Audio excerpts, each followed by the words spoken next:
6 күннің ішінде тасымалдаушылар, жеке тасымалдаушылар, соның бәрін өзгерту керек. Қалай ол? Мүмкін емес қой.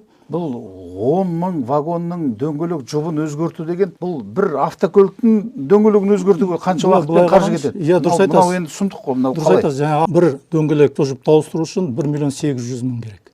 Енді не істейміз? Енді не істейміз? Енді не істейміз? Енді не істейміз? Енді не істейміз?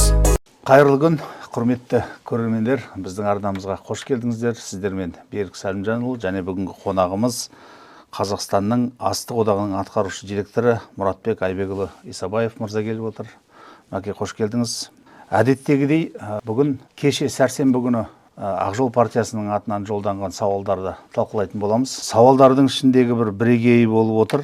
Кеше Ерлан Барлыбаев деген Ақжол партиясының депутаты премьер-министрге жолдаған сауалы өте маңызды. Неге маңызды? Бізге осы сауалға негіз болып отырған бұл Қазақстанның астық одағы, Қазақстанның тасымалдаушылары және вагон операторлар қауымдастығы осы бізге шағым түсірген болатын. Шағым түсіргенде бұны шағым деп айтуға келмейді. Мысалы, астық одағының өзі 168 үлкен жетекші астық кәсіпорын біріктіреді. Қазақстанның байлығының бірі астық. Осы бұл шағымның мағынасы қандай? Яғни бір күннің ішінде деп мен енді кішкене көбейтіп айтып отырмын, бірақ осы биылғы 25 жылдың 15 қаңтарынан бастап темір жол вагондарының доңғалағының қыры, орысша гребни дейді, осыны өзгертуге байланысты үлкен дүрбелең туып жатыр. Ол қандай дүрбелең? Мысалы, мына Евразиялық экономикалық одағында рұқсат етілген жаңағы дөңгелектің қыры рұқсат етілген, бұл 25 мм. Солай емес пе? Солай дұрыс.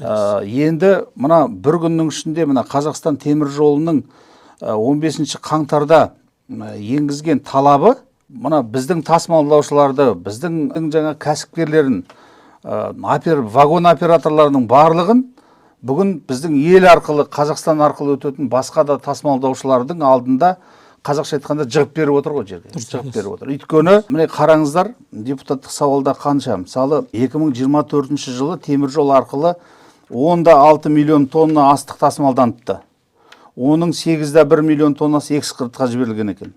Енді Қазақстанның әлемдегі ең ірі экспорттаушы елдің екені ол бұрыннан белгілі ғой. Енді осы өзгеріске байланысты жаңағы не дейді, колесный пара дейді, бұл дөңгелектің жұбы. Бұл дөңгелектің жұбын мысалы осы талапқа байланысты ауыстыру үшін Қазақстандағы жүк вагондарының 80%-ын, ол 10 мың вагон екен, 10 мың вагонды ауыстыру қажет. Бұған 72 миллиард теңге шығын кетеді.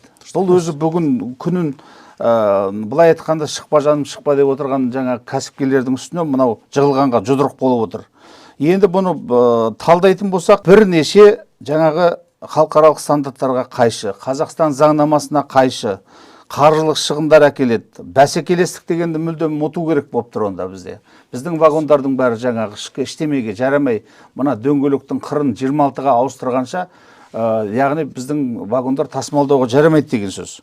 Бұл оның артында экспорт, келісім шарттар тұр, біздің кәсіпкерлердің алып қойған, оны орындау керек. Енді КТЖ-ның бұл талабы қаншалықты заңды?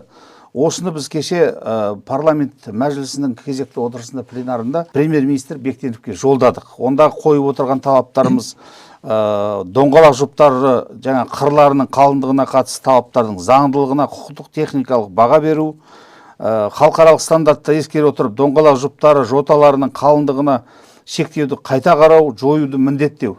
Енді осының барлығын Мұратбек Айбекұлы, өзіңіз осы процестің ішінде тікелей араласып жүрген азамат ретінде, кәсіпкер ретінде, үлкен осындай бір астық одағының атқарушы директоры ретінде, осыны қарапайым тілмен бұл ертең бұның салдары неге әкеледі бұны? Соны айтып бере аласыз? Жақсы. Берік Сәлімжанұлы, көп рахмет. Осы студияға шақырып, бізбен әңгіме құрып осы саладағы проблеманы көтеріп отырғаныңызға көп алғыс айтамыз. Ол тек қана менің алғысым емес, бүкіл астық одағы осы мәжілістегі Ақжол фракциясына мың алғыс айтады. Өйткені бұл сауал жаңағы жолдағандарыңыз кеше өте маңызды болды. Өйткені біз хатты осы мәжіліске де жолдадық, фракцияға жолдап, көлік министрлігіне жолдадық. Бірақ көлік министрлігі әзірше жауап бермеді. Соны енді мен көтерейін деген, бұл салада жаңағы төбеден бір күркіреп бір тас түскендей болды да бізге аяқ астынан. Бұл 6 күннің ішінде жаңағы санап отырсыз ғой, 9 күн, 9 қаңтарда жаңағы телеграмманы жіберді әр станцияларға. Сонда 15 қаңтарда жаңағы күшіне енгізілді. 6 күннің ішінде жаңағы біздің меншік тасымалдаушылар, жеке тасымалдаушылар, соның бәрін өзгерту керек. Қалай ол? Мүмкін емес қой. Бұл 10 мың вагонның дөңгелек жұбын өзгерту деген, бұл бір автокөліктің дөңгелегін өзгертуге қанша уақыт пен қаржы кетеді? Иә, дұрыс айтасыз. Мынау енді сұмдық қой, мынау қалай? Дұрыс айтасыз. Жаңа автокөлік деп айтып кеттіңіз ғой. Жаңа бір вагонға 4 пара жаңағы дөңгелек жұптары керек, иә, 4-еу. Енді сол 4 жұптарды бөліп жаңағы ауыстыру үшін бізге бір дөңгелек дейміз, доңғалақ дейміз, сол жұпты ауыстыру үшін 1.800.000 керек. Біреуін ауыстыру үшін. Ал бір вагонға 4 жаңағы доңғалақ жұбын ауыстыру керек. Сонда қарасаңыз жаңағы біз санағандай 7.200.000 теңге жаңағы бір вагонға кету керек. Бір вагонға. Сонда былай қарасаңыз, жаңағы бір вагонға жаңағы 4 жұпты ауыстыру үшін, былай қарасаңыз жеңіл машинаның бір құны ғой, иә? Былай қарап отырсаңыз. Оны тағы да жаңағы ауыстыру үшін, ол жаңағы доңғалақ жұптарын сатып алу керек. Жаңағы сол жұптарды әкелу керек. Бізде зауытта жоқ, ол шығаратын, доңғалақтарды шығаратын. Сол үшін енді біздің жаңағы мекемеміздегілер, мүшелер бәрі осы сұрақты қозғап, тезірек қолдап жіберіңіздерші осы хатты. Біз өте осы маңызды сұрақты. Сөзіңізді бөлейін, сонда мына біз арқылы өтіп жатқан көршілес мемлекеттің жаңағы вагондарының барлығы 25 мм-мен жүріп жатыр, иә? Сонда бізді қандай түлен, қандай сайтан түртіп отыр бұны? Жаңағы аяқ астынан өзі былай ғой, Мәке, бұл әрбір мемлекеттің жаңағы басшылары, әр мемлекеттің министрлері, біздің мына Қазақстан темір жолының басшылары ең бірінші елдің мүддесі. Елдің мүддесі, біздің елдің мүддесін қорғауымыз керек. Онсыз да біз қазір Еуразиялық экономикалық одақта қазақша айтқанда жем болып жатырмыз өзі басқаға. Соның ішінде мына елдің сойылын соққанның орнына жаңағы аяқ астынан мынау не нәрсе? Сонда бұл әлде бізде бір осы жаңағы 25 мм-лік дөңгелек жұбын өндіретін бір жерден бір мекеме шығып, соның иелерінің Қазақстанда әдеттегідей солай ғой, лобби дейді ғой, лобби. Жаңа біреудің сойылын соғып отыр ма? Болмаса бұл жаңағы басқа шетелдік көрші мемлекеттердің тасымалдаушыларымен бірігіп Қазақстанға істелген, мынау енді білмеймін, қастандық па, не нәрсе бұл? Өте маңызды сұрақ. Бұл сұрақтар бізде де туынды да, сол сұрақтар жаңағы бізде түсінбей қалды өзіміз. Не ғып? Өйткені бүкіл ТМД мемлекеттерінде жаңағы Евразиялық қауымдастықта 25 мм. Жаңағы стандарт өзі. Бізде неге 26 аяқ астынан болып қалды, соны бізде түсінбей қалды. Сол үшін бізде сұрақ қойып отырмыз да, 26 мм деген цифра қайдан шықты? Неге 27 емес болмаса там? Дұрыс айтасыз, не 27 емес, не 28 емес. Неге бұл жаңағы сұрақты КТЖ өзі көтеріп отыр? Неге бұл жаңағы көлік министрлігі көтермеді? Неге бұл жаңағы экспертиза жүрілмеді бұған? Неге аяқ астынан бұл телеграмма шығарып отырған, біз өзіміз түсінбей қалдық. Сол жаңа талап кемінде 26 мм деген. Ол кемінде 25 мм ТМД кеңістігінде қолданып талаптармен салыстырып темір жол көлігінің қауіпсіздігін қалай жақсартады? Жаңа қалай жақсартады? Шынымен жаңа 1 мм-дің жаңағы 26 мм қылсақ, істеп жүрген парктің, вагон паркін бар, 80%. Соның бәрін тұрғызып қойып, сонда басқа мемлекеттердің паркін жүргізбекші ма? Соны да біз түсінбедік. Мәселен, бұл өте маңызды сұрақ қойдыңыз. Бұл жаңағы соларға істеп жатқан шаралар ма, солар көмектесіп соларға. Әлде біздің өзіміздің арамызда 1-2 компания бар ма екен, сол жаңағы паркты жаңартып, біздің парк қана жүрсін деген жағдаймен істелінген шаруа ма екен. Мына алдын ала қазір сонда қандай жауап беріп жатыр? Бұл неге аяқ астынан отырып, бірдеңеден үріккендей жаңа 26 деп белгілеп, бүкіл біздің тасымалдаушылар, біздің кәсіпкерлердің барлығын мынандай бір жаңағы форс-мажордың алдында неге қойып отыр? Бұл процедураны заң бойынша тіптен мына жерде міне қарасаңыздар, заңға саятын болсақ, бұл шектеулерді бір кез келген өзгерісті өзгерту үшін бір уақыт керек емес пе? Осындай кезде ескертеді. Осындай міне стандартқа сәйкес өзгертеміз. Оның бір жыл ма, 2 жыл ма, болмаса 6 ай ма уақыты болады.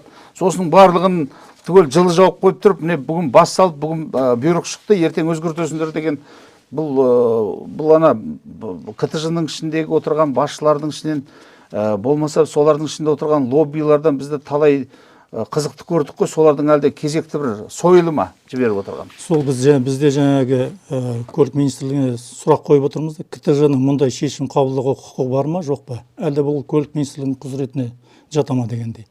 Өйткені 30 сәуірде 15 жылғы осы республикалық инвестициялар және даму министрлігінің бұйрығымен жаңағы нормативтер бекітілген.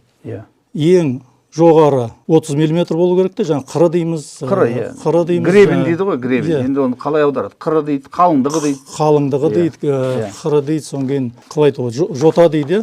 Жота дейді, енді бізде қазақ тілі. Енді ол гребен дегенді бұлай аудара салған ғой, білесіз ғой, біздің ердегі дүниенің бәрі орыс тілінде туады да, сосын қазақ тілінде қисайтып аудара салады. Жаңағы бір гребеннің өзінде ерне жота қыры дейміз. Соны қазақтар бәрі түсінеді ғой, енді қанша айтқанмен өзіміздің тіліміз бай.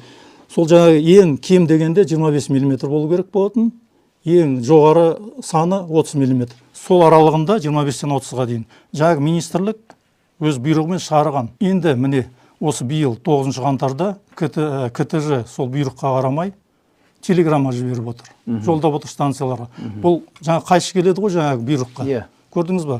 Сонда жаңағы көлік министрлігі сонда бұл жаңа КТЖ-ға ешқандай заң жоқ па, әлде қалай түсінуге болады дегендей. Бір ғылыми зерттеу бар ма бұл жерде?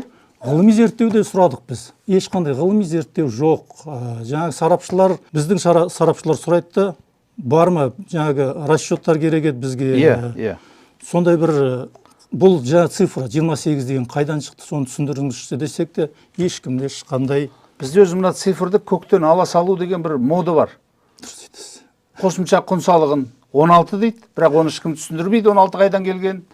Ортасы 10 дейді, онда ешкім түсіндірмейді, төменгі жағы 0 дейді. Оны бір ғылыми сараптап, ішінде жаңа ғылыми тұжырымдама беретін біздің осы елден озық министрлер отыр ғой, жаңа билікте барлығы. Бірақ ешкім ештеңе айтпайды. Жаңа ұйқысынан шошып оянады да, таңертең осындай цифрды айтып тұрады. Жаңағы сіз дұрыс айтып кеттіңіз ғой, мына кәсіпкерлік кодексте негізі ұғым бар. Реттеушілік әсерді талдау деген. Анализ регуляторного воздействия деген. Жаңағы КТЖ өзінің жаңағы зерттеген информациясын болсын, жаңа материалдарын болсын, көлік министрлігіне беру керек. Олар қарап, бірге егер шешімге келетін болса, ол жаңағы көлік министрлігі ары қарай ұлттық экономика министрлігіне жіберу керек те, қарау керек бұл. Барлық зерттеген материалдарын болсын, қандай жаңағы цифрлар қандай алынды, соның бәрін реттеп қана сол кәсіпкерлік кодексте сондай бір ұғым бар. Ол да сақталмаған. Былай қарасаңыз. Қалай 6 күннің ішінде кіргізе сап, өз кәсіпкерлерімізде сөйлестім ғой, телефонмен хабарласып айттым. Бізден енді жаңағы мына сұрақ туындаған соң сұрап жатыр да, бізге мысал келдіңіздерші, қандай отсепка болды ма, болмады ма, жаңа кәсіпкерлерді тоқтатып жатыр ма? Біздің кәсіпкерлер айтады, егер қазір біз айтса, ертең бізге одан ары проблема жасап қояды дегенде. Кәсіпкерлердікі тыныш жаңағы тыныш жұмыс істеу. Тыныш жұмыс істеу. Тыныш жұмыс істеп, қандай енді қалай айтса болады. Жаңа станциядағыларға кедергі келтірмей, өздері жұмыстарын ақырын істесе болды. Бірақ станциядағыларға бұл мүмкіндік болды да, коррупция жөнінде. Жібергісі келсе жібереді, жібергісі келсе жібермейді. Өзі қарадыңыз ба? 26 мил деп. Өлшеп көреді, өлшеуі де дұрыс па, дұрыс емес па, оны кім біліп жатыр? Енді оны миллиметр өлшей 25. Қарасаңыз жаңағы парктың өзі 80. 1 миллиметрді жалпы былай анық өлшей қою да қиын ғой. Бізде коррупцияның деңгейімен салыстыратын болсақ, 26-мыз 25 болып, 25-міз 26 болып кетіп тұрмаймыз. Солай болуы мүмкін, солай болуы мүмкін. Бұның салдары осы ең бірінші осы коррупцияға әкеледі. Екінші біздің кәсіпкерлерімізді, біздің операторларды, біздің тасымалдаушыларды қазір біз ешқандай соғыссыз, ештеңесіз қазір шетел кәсіпкерлерінің алдында жығып беріп отырмыз. 2. Үшіншісі не болады енді бұның? Үшіншісі жаңағы сіз айтып кеттіңіз ғой, экспорт жөнінде. Биыл өте осы 24-ші жылы бидай өте көп болды бізде, Бір жағынан қарасаңыз мемлекет біздің не жағынан субсидияларды қолдап жатыр да, шеткі нарыққа жіберу керек, біздің жаңа рыноктарға шығару керек, біздің бидайды деп жатыр да, бір жағынан, екінші жағынан КТЖ арқылы қолды кесіп жатыр. Қалай оның бәрін шығарамыз, егер бар бидайды саталмасақ? Соны бір бізде түсінбедік. Бір жағынан ақша кімге бөлініп жатыр, сонда біздің жеке тасымалдаушыларға ма, әлде шетелдің тасымалдаушыларына кете ма сол? Вагондарды кімнен аламыз біз? Өзіміздікін қолданамыз ба, әлде шетелден мына жақын біздің мемлекеттерден аламыз ба? Сол сұрақтар көп туындап жатыр да қазір біздің арамызда осы. Бұл өте маңызды сұрақ. Бұл темір жол деген түсініксіз болып тұр. Бизнестің, мемлекеттің күре тамыры ғой. Дұрыс қой. Күре тамыры бір жағынан осы қарапайым елде түсіну үшін бұны түсіну керек. Жаңағы біз айтамыз ғой, мына гребень, гребень дейміз, жаңағы қыры, жүктарының қыры 26 миллиметр. Сол біз сұрақ қойдық. 1 миллиметр сол жаңағы қауіпсіздікке әсер ете ме, әсер етпей ме? Неге 26 деп сол жаңағы есепті бересіздер ме дегенде ешкім жауап бермеді. Сол қарапайым халықта түсіну керек. Сол жаңағы талаптарға, жаңағы технический требования дейді ғой, техникалық талаптарға сәйкес болу үшін қандай біз іс-қимыл істеуіміз керек, өту үшін. Бізде түсінбей тұрмыз соны. Станцияларда әр адам әртүрлі ғой. Біреу 25 деп айтады, біреу 24 деп өлшей салады. Оны қалай біз тексереміз? Соны тексеретін бір параметрлер бар ма, әлде жалпы ережелер бар ма екен? Сондай ештеңе шығарылмады да, аяқ астынан бізге осындай соқтығып отыр да жағдайға. Ұлттық заңнаманы бұзып отыр. Дұрыс қой. Дұрыс. Халықаралық жаңағы обязательство дейді, міндеттемелер мойнымызға алған. Ол да бұзылып отыр. Оны бұзып отыр екен. Мен мынаны оқып, барлығын оқып баста ұртпайын. Мен ішінде міне репутациялық, экономикалық салдар дейді. Енді 72 миллиард теңге деген бұл 72 миллион теңге емес қой.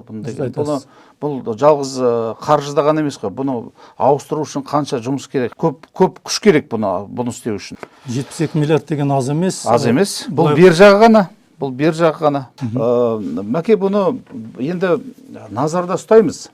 Бұл мәселені. Біздің Ақжолдың шаңырағының астына ертеңінде соттың үкімі шыққалы тұрған осы КТЖ-ға байланысты Қарағандыдан келген 15 кәсіпкер ертеңінде соттың үкімі шығады.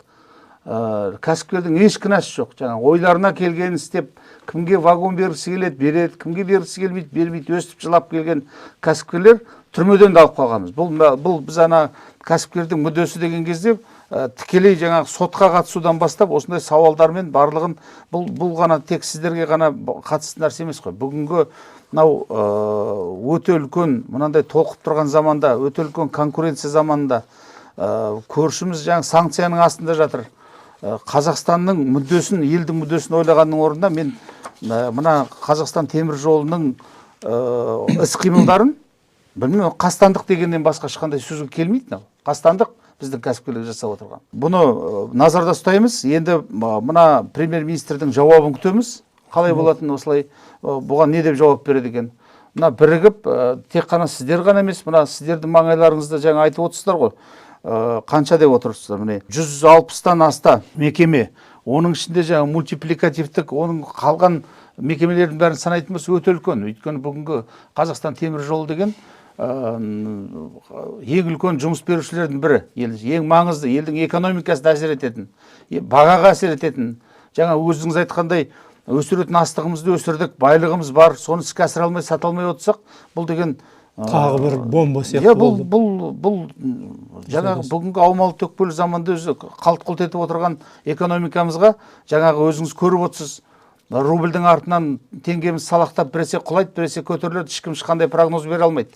Bir күні көтеріледі, екі президент сөйлессе құлайды, ертеңінде қайтадан. Сондықтан бұл өте маңызды мәселе деп санаймыз, Мәке.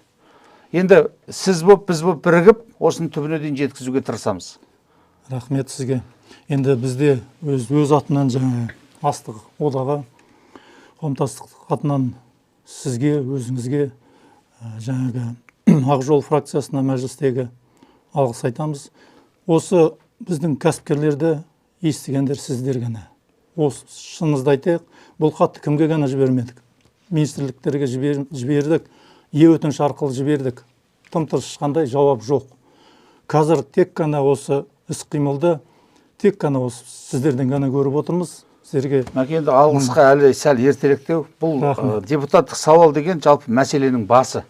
Бұны енді жүйелі түрде қыр соңынан қалмай, жаңағы әділетті Қазақстан дейміз ғой. Әділетті болса, осы әділеттілікті соңына дейін бірге жеткізуіміз керек.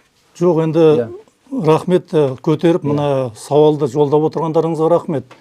Ол арқылы, жоғары арқылы естімесе, жаңағы біздің министрліктер, олар қозғалатын түрлері жоқ сияқты. Сіздер арқылы шыға алмасақ, біз басқа жаңағы жол таба алмадық. Бір тамшы су дейді, тас жарады дейді. Сондықтан партиямыздың күш жігерін саламыз. Бұл бекер емес, бұл біздің еліміздің, халқымыздың, біздің кәсіпкерлердің мәселесі. Сондықтан мәке жақсылыққа жориық. Түбі бұл сұрақ жақсы аяқталды деп ойлаймыз. Көп рахмет сізге. Рахмет, сізге рахмет көп. Енді не істейміз, енді не істейміз, енді не істейміз, енді не істейміз, енді не істейміз.